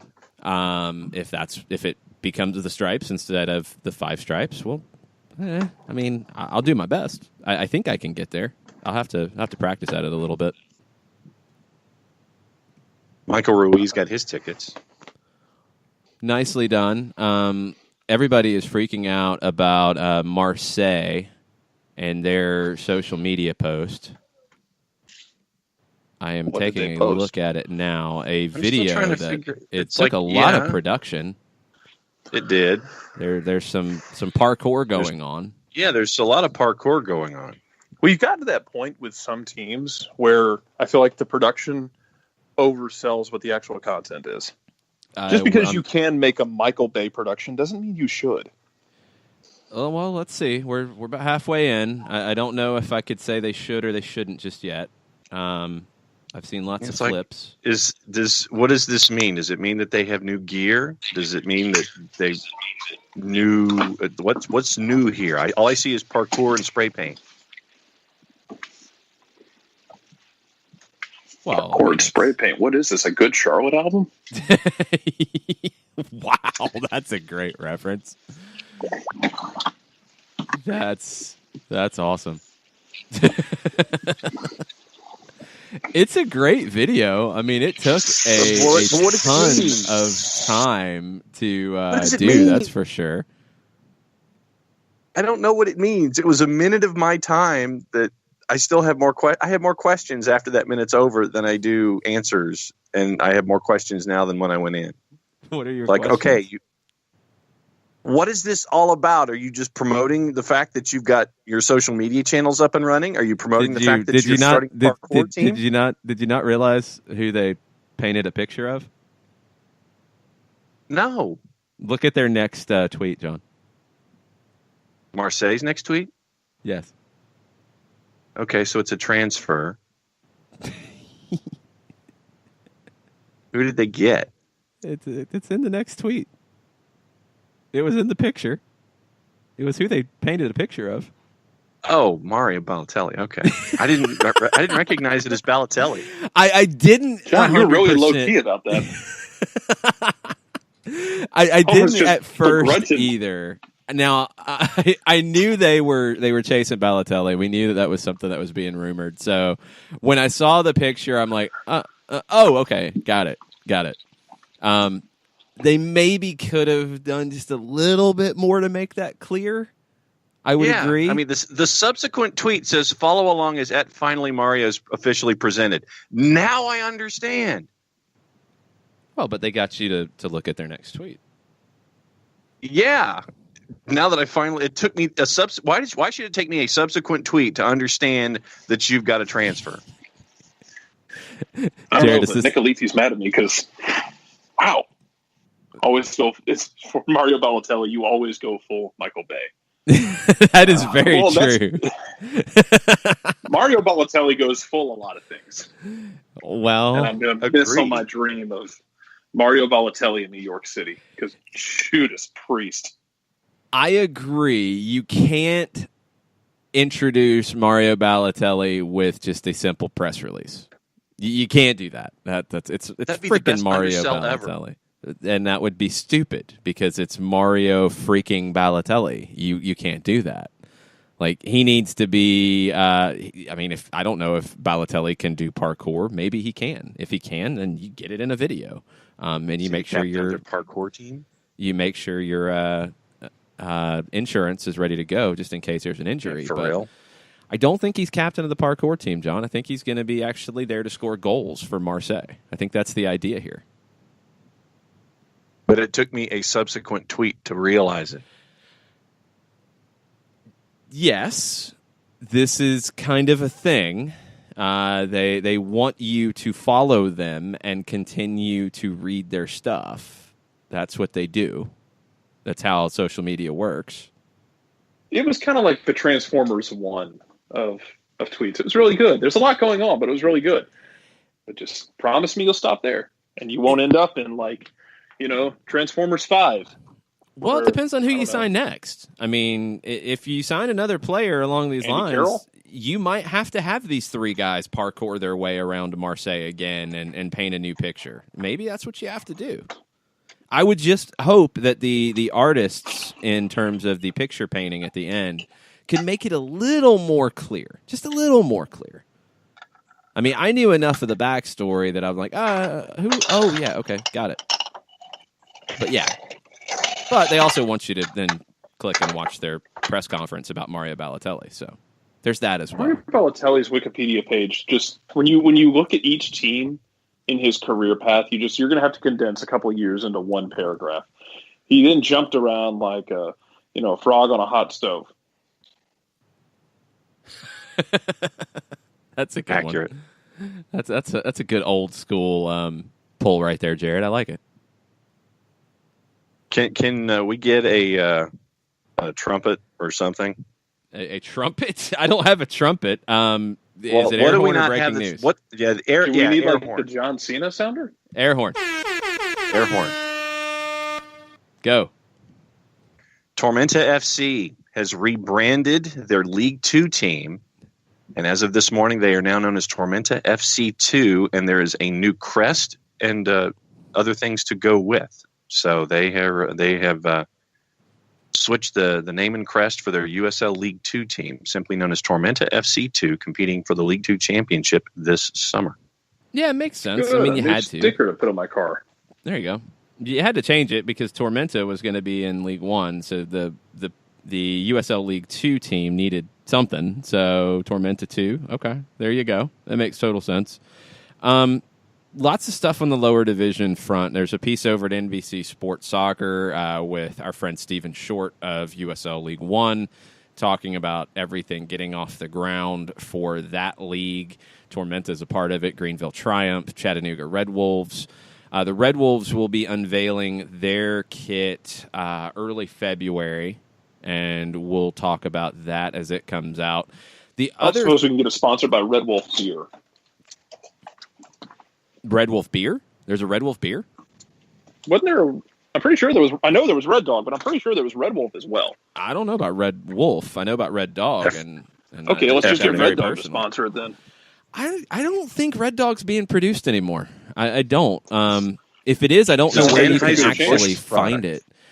Well, it sounds like we need to put it back in production in Chattanooga. Red Dog was I want to say it was part of the Rolling Rock family, if I'm not mistaken. Red Wolf Lager is Anheuser-Busch. Okay, Red Wolf Lager, which I didn't know about, is a Anheuser-Busch. Okay, cool. Red Dog, I think, is out of production. The last time I had a Red Dog was watching the Pacific Rim Cup, I think, where the Galaxy were playing in it against a Japanese team, and it kicked off at like 1 or 2 in the morning, and we went to Kroger and got cheap beer, and they actually had Red Dog, and we were very excited, and had it. We went to the Murder Kroger even on Ponce, and got the Red Dog beer and watched preseason soccer from Hawaii in the middle of the night. It was good times. Red Dog was Miller, introduced in '94 as a part of Plank Road with Ice House, and Red Dog under the Plank Road name. It's under Ice House and Plank Road. That's it. Okay. Red Dog faded into near obscurity after the turn of the 21st century. However, since 2005, it's been returning to stores in a current price segment between Miller High Life and Milwaukee's Best. Yeah, it's cheap. It's not good. I'm not going to say it's a great beer you have to go try because it has a great flavor. There goes that sponsorship. Yeah, well, I don't know where it is because I think I bought it in like 2005 or 6 or something was the last time I had it, and I haven't seen it in a store since. So I don't know where it is. But the fact that your office still has the Red Dog kit is extreme. Well, yeah. I'm not going to let that Ruckus kit go with the Red Dog logo on it. That's staying for sure. All I just remember about is seeing you wear that to a foot golf outing along with those shoes that you picked up at some market that were colorful. Let's just go with colorful. Oh, dude, no. Those were picked up at Plaza Fiesta, and those were not just any even shoes. Better. Those were Concord brand, which is a great brand of cleats, actually. But Concord brand Cuauhtémoc Blanco turf shoes with a gold facsimile of a Cuauhtémoc Blanco autograph on them. So yes, those were excellent. Or I had a pair because they should be immortalized. They should be. I have a pair, or I had a pair. They did not make it, sadly. They kind of blew out. Of like a dark orange Concord cleat. It was pretty awesome. And I got those at Plaza Fiesta. I think I got those at I think it's a store, It Is Soccer, which is up off of Jimmy Carter. Actually one of the better soccer stores in town. I highly recommend them.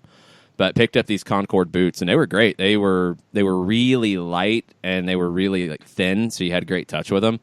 And we were playing in co-ed leagues at Silverbacks, and we were playing as Jaguares USA because Chivas USA was a thing at that point. And in the Hispanic leagues, generally teams would buy like knockoff kits of whatever team, and you had all the big teams, and that was common.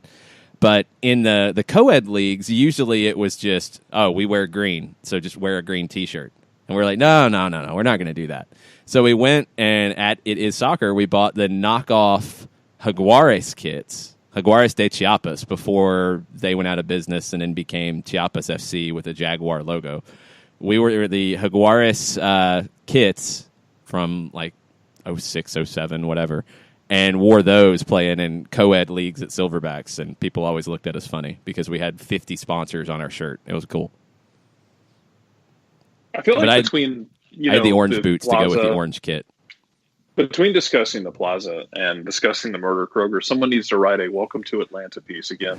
Just welcoming everyone for Super Bowl week and the things you might hear that don't understand, just so you can be a little more acquainted to what Atlanta is. That was kind of funny. I did just, not even planning on it, drop a Murder Kroger, Plaza Fiesta, and Silverbacks Park reference all in like one riff. That was good. Good times.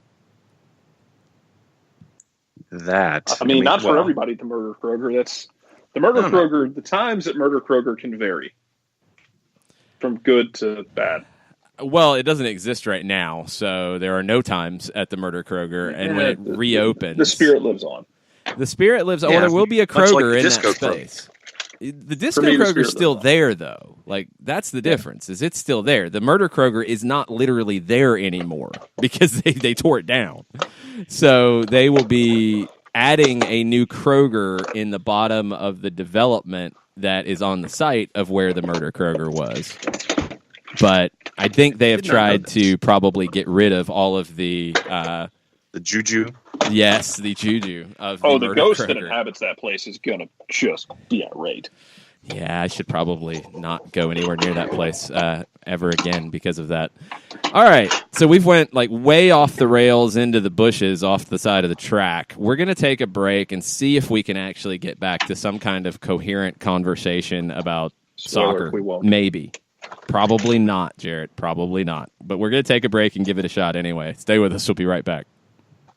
As a business owner, you know that every year brings new challenges and opportunities. The success of your business demands expertise and focus. And Country Financial can help you keep that focus by helping ensure you have the right insurance protection in place to meet your goals. Jason Wright can help you create a customized insurance plan that has coverages designed just for your business. Give Jason a call at 678-568-6871 or reach him on Facebook at Jason Wright Agency. Coverages vary by state. Policies issued by Country Mutual Insurance Company, Bloomington, Illinois. Got issues with youth or high school sports? Positive Coaching Alliance can help. PCA is a national nonprofit working to transform youth and high school sports so that every child has a positive character-building youth sports experience. PCA provides live and online workshops to train double-goal coaches whose first goal is winning and whose second, more important goal is teaching life lessons through sports. PCA also has workshops for parents and high school student-athletes. For more information, please visit positivecoach.org. If you've been hurt in a car wreck, contact my friend Steve Apolinsky of Apolinsky & Associates. He's been representing individuals for over 30 years throughout Georgia and Alabama. Email him at steve@aa-legal.com or call him 24/7 at 404-377-9191. The initial consultation is free.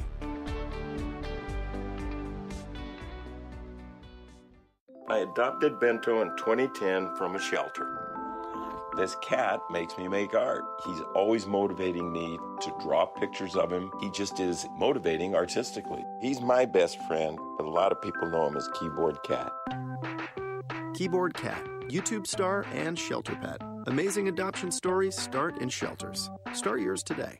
Visit theshelterpetproject.org to find a pet near you. Brought to you by Maddie's Fund, the Humane Society of the United States, and the Ad Council. Welcome back. If you're still listening after the last segment, Soccer Down Here, January 23rd edition. It's a Wall Pass Wednesday. I think it's your fault at this point. Yeah, it's true. Wall Pass Wednesday, so we're taking your questions. If you have questions, send them our way on Twitter at Soccer Down Here.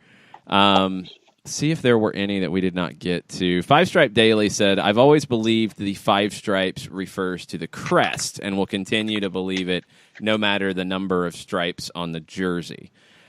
The Five Stripes nickname has been organic. Like, I know I started saying it kind of early on because I was looking for something else to refer to the team as, because you need that when you're calling a game. I think Doug went with it as well pretty early on in his stories about the team. It wasn't official. It wasn't anything official. I can tell you that nobody from the team told me to say it. Nobody from the team told me not to say it. It just became a thing to say. So that was how it went for me. So I don't know how much that should factor into the decision. I think the decision about how many stripes on a kit's probably a little bit more down to the 5 pillars part of it, and is that important? And as Five Stripe Daily says, the crest has 5 stripes. You can always talk about 5 stripes in terms of the crest. That is going to be there. That part's not going to change anytime soon. I just beg, like we went through the early part of last season just begging someone to find a shorter name for the 2, because writing articles about the 2's second reference was second reference on air was difficult, just because sure. saying very quickly ATL UTD 2 quickly is tough, and there were many times that it was blah blah blah blah blah because it was just hard to say fast. And you literally have to slow down and go ATL UTD 2 so you get the whole thing out. And then it was just, okay, let's just go stripes. I think I got pretty good at it. It sounds like a George Jones song. The only George Jones song I know is I Don't Need No Rocking Chair. We can expand on that. I'm just going to sit back and see where that goes because I had no idea where that was going to, what direction that was going to take. But no, I mean, for us, it was just, trying to say ATL UTD 2 and then trying not to say it back to back, especially in a possession. And then you try to come up with other names. Yeah, and stripes kind of became one of those.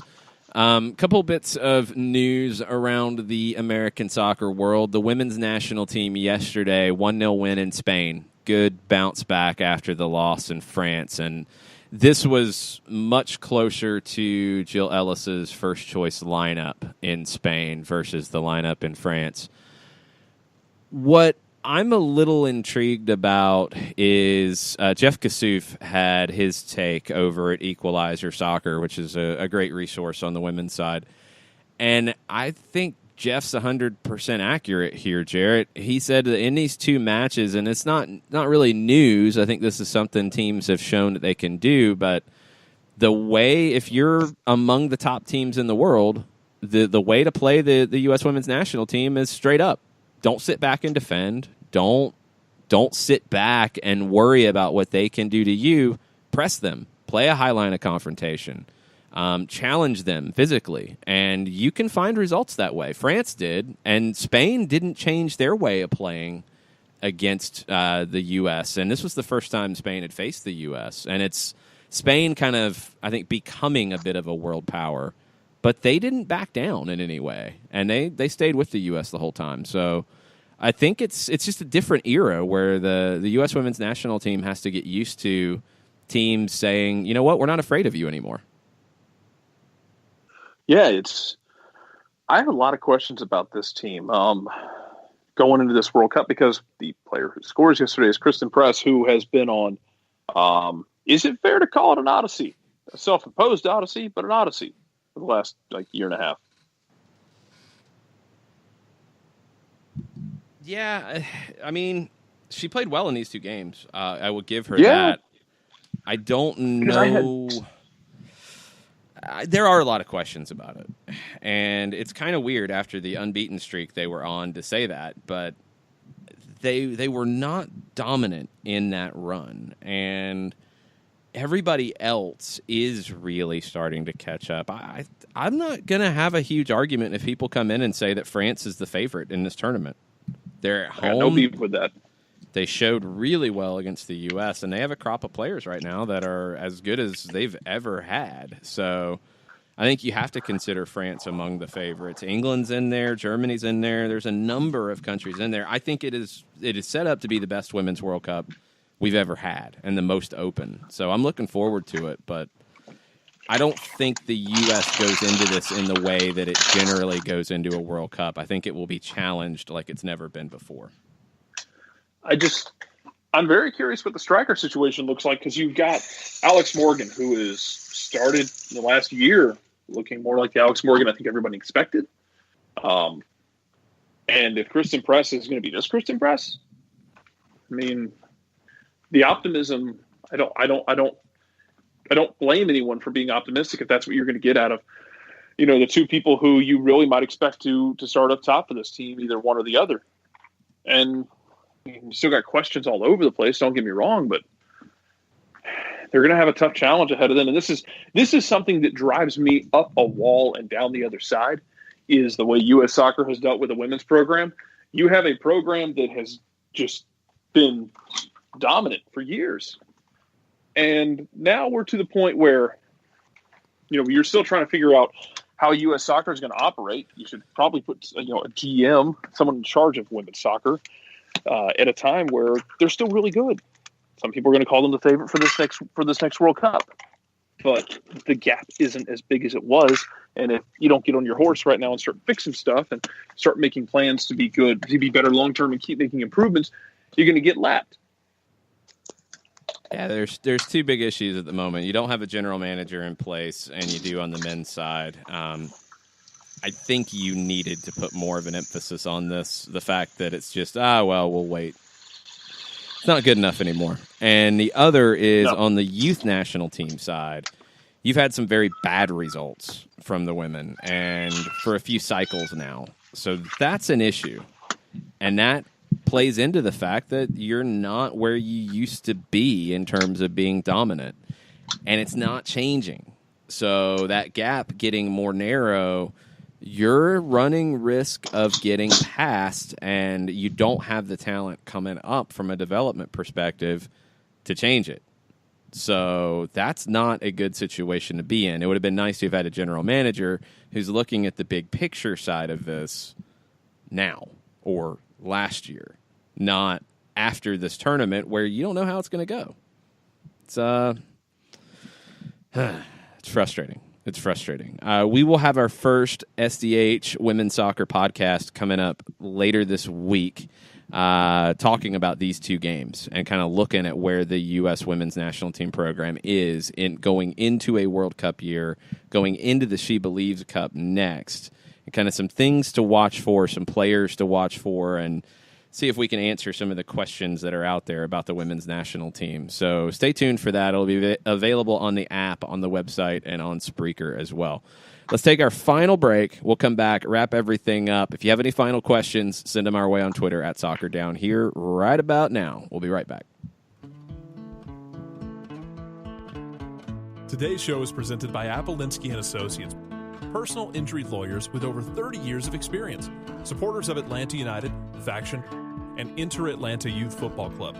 If you've been hurt in a wreck, contact Steve today at steve@aa-legal.com or call in 24/7 at 404-377-9191. The initial consultation is free. A ranger station. I'd like to report a bear hug. Okay. I put out my campfire and Smokey Bear hugged me. So you drowned the fire, you stirred it, drowned it again, and felt that it was cold? Uh-huh. Yeah, he's just letting you know you did good. Bear hug from Smokey Bear. Status update. I'm gonna let you go now. There are many ways to start a fire, but one sure way to put it out. Learn how you can do your part at SmokeyBear.com. Sponsored by the U.S. Forest Service Ad Council and your state forester. We know that every driver is different, and a one-size policy does not fit all. That's why Country Financial offers a variety of discounts, so you get the coverage you need and the savings you deserve. From good driver to good student, multi-policy to multi-car, we've got a discount to suit every driver. Call Jason Wright at 678-568-6871 today to see what you could save. On Facebook at Jason Wright Agency or by phone at 678-568-6871. Discounts vary by state. Policies issued by Country Mutual Insurance Company, Country Preferred Insurance Company, or Country Casualty Insurance Company, Bloomington, Illinois. Every hiring manager knows that a company is only as good as the people it's made from. So where do you find the best people? That may surprise you. Meet the grads of life. Young adults of unique determination and experience. An ideal fit for your company in an entry-level position, internship, or even mentorship. They might not have every qualification you typically look for, but they're exactly who your company needs. This is talent worth knowing about. Go to gradsoflife.org to learn how to find, cultivate, and train this great pool of untapped talent. Brought to you by the Ad Council and gradsoflife.org. Final segment, Soccer Down Here. Wednesday, it's a Wall Pass Wednesday. We have a question from Christopher Abel, longtime listener. Now that we know Newcastle is extremely desperate, do you think Darren could bump the price up? The reason we are believing that Newcastle could be desperate We wondered about it after the result from the weekend. Well, maybe they're not so desperate. Well, you had an article by Luke Edwards in The Telegraph yesterday, exclusive. Rafa Benitez will leave Newcastle in the summer unless clubs sign new players this month. This drama, John, is continuing to ramp up as now it's looking like Rafa is laying down the gauntlet, saying, get it done or I'm out. And it's what, 8 days left in the window? And yeah, you're at 8 now. Yeah, so you're 8 days left in the window. Rafa wants his 2 players, and I know that they're looking at loans, and the Edwards article mentions who they're chasing after and trying to grab. I think one was a loan for a player for the remainder of the season for £5 million pounds. But I just think that this is going to continue to get ramped up until absolute critical mass. And I just don't. I'm still the negative here. I just don't think that Ashley's going to do anything. I don't see it. I really So he's going to let Rafa Benitez walk. Because that's what it's down to now. That's a different conversation. It's not just, well, Mike Ashley doesn't spend and Mike Ashley's trying to bring back tapes and CDs. It's not even that anymore. If this is the case, if Rafa Benitez has laid down the gauntlet and said, you want me to sign an extension? Get me players. Otherwise, adios. I'm out. If it's that cut and dried, you still think Ashley says, no, we can hire somebody else? Yeah, I think that his ego has played into it the last couple of years. And their last match before the end of the window is at home against Manchester City, which I anticipate they're going to lose. And then you have the teams around them. Cardiff is at Arsenal. Fulham is at Craven Cottage at home against Brighton. So Fulham could close the gap by a point or so. Burnley's at Manchester United.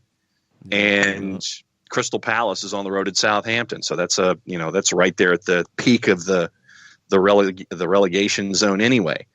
I wouldn't anticipate a whole lot of movement from the teams in the standings as they are right now, projecting what's going to happen on the 29th and the 30th. And yeah, I just don't see it. I'm negative toward Newcastle until proven otherwise. Sorry, Carl Segge. Yeah, I mean, no, I'm not. You might be right. I think it's a little bit different conversation if Rafa is making it this clear that I'm gone unless you get me more players, and specifically the one that I'm asking for in Miguel Almiron. I would. I don't know how smart it is for Mike Ashley to make the decision to say, you know what, I'm not going to spend that extra £5 million, £10 million, and then have to go hire a new manager on top of everything else. He's trying to bring back dead department stores, DVDs, CDs, and 8-track tape players. But it adds another wrinkle if Rafa is this clear in saying he's leaving, and we can't diminish that because they would not have come straight back up last time if Rafa hadn't committed to going down with the team and building it back. Now, there still has not been any investment, and you're back in the same situation. I think if you stay up or you don't stay up, if Rafa Benitez leaves, it's a huge setback for Newcastle. And no question. I don't know. I logically, it should change the conversation, and we'll have to see if it actually does. I would disagree with Christopher's thought that maybe you could ask for more. I don't know, just because of as John laid out, I don't know how much this desperation really affects Mike Ashley's decision making, sadly. So I don't think you can ask for more. I think if you get 30, great. If you have to take some of that 30 in terms of incentive based, maybe that's the way to get it done. But again, I think the leverage here is on Atlanta's side. because they can find solutions. Even if they have to figure out a loan where somebody takes on Ezequiel Barco's salary, I don't think that's as hard to do as others do. I think there are clubs out there that would be interested, that would be able to take that on, and Atlanta could find a way to make that work if you have to go down that road. But I think plan A and options 1, 2, and 3 are to get a deal done for Miguel Almiron so you can move in with a fresh slate here for Atlanta United in 2019. If you can't, then you make the best of it and you move on in whatever way you have to move on. But I think you're going to try to ride this out until the absolute wire with the transfer window, if that's what it takes. Welcome to the transfer window of January. Yep, that's what it will be, January 31st, 8 days away. The Garlic Bread Warlord is with you on this, John. He says, I think Ashley bungles this to hell and back, expecting the team to stay in the Prem based off the last few results. See, I agree. I think that part is all there. My question is, how much does the gauntlet laid down by Rafa Benitez of do this or I'm gone, does that have an effect? If it doesn't, I'd be surprised. I would, because it should have an effect. If they feel like they can just go replace him with whoever and everything stays the same, well, then Newcastle fans, you're looking at a club who will stay in the situation. And Newcastle has turned into Wigan from about 5 years ago. And that's what they are. Sad. It's sad. They shouldn't. Because, no, Newcastle, for me, and it's a discussion that you and I have had before, Newcastle could be one of those teams that could be hanging out there in the top 7 if investment were proper. But Mike Ashley's ego and his just it is, to me, it is shocking how he doesn't want to make things right with Newcastle as a club when it comes to investment and success level. You'd think that if you spend money, you make money. Where Ashley doesn't want to do that. He doesn't want to spend money, and he constantly wants to be in this yo-yo. You'd think that the light would come on at some point, and he could sit there and go, maybe if we do something that's a little different, maybe our fortunes change. But I've never known his ego to allow him to think that. We'll see what happens. We'll be talking about it all the way through the window closing. A couple last bits of news that is done. We've mentioned some of these before on the show. Last Bangura from Rayo Vallecano. He is now a member of the Vancouver Whitecaps on loan, probably with an option to buy there. Another one, Caleb Stanko, defensive midfielder who has one cap for the national team, played at Freiburg in Germany. He has signed with FC Cincinnati. So a couple of big signings. One other one to keep an eye on that is very important when you look at the balance of power in MLS. The Portland Timbers have committed to spending some money on another attacking designated player. And Jeff Carlisle reported just a bit ago that one of the forwards they're looking at is Julian Quiñones from Tigres. No deal imminent, but they're also looking at Ezequiel Ponce. Paul Tenorio had that one. They're looking to spend, and Jamie Goldberg of the Oregonian yesterday said that this move, if it's those two, Carlisle says they're looking at one other target, but Goldberg said they had narrowed it down to 2 targets.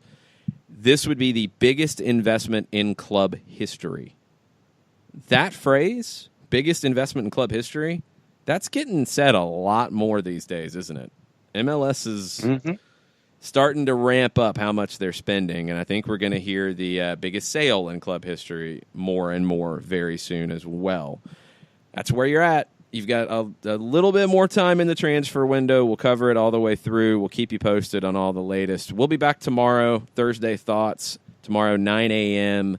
here on the app, here on the website, also on Spreaker, also on the Barn Burner Network north of the border, also on overnights on ESPN Coastal, also on the XL Sports Network in Central Georgia. Thanks to everybody for listening, however you do so. We'll be back tomorrow. Mucho platio. Mucho platio. Mucho platio.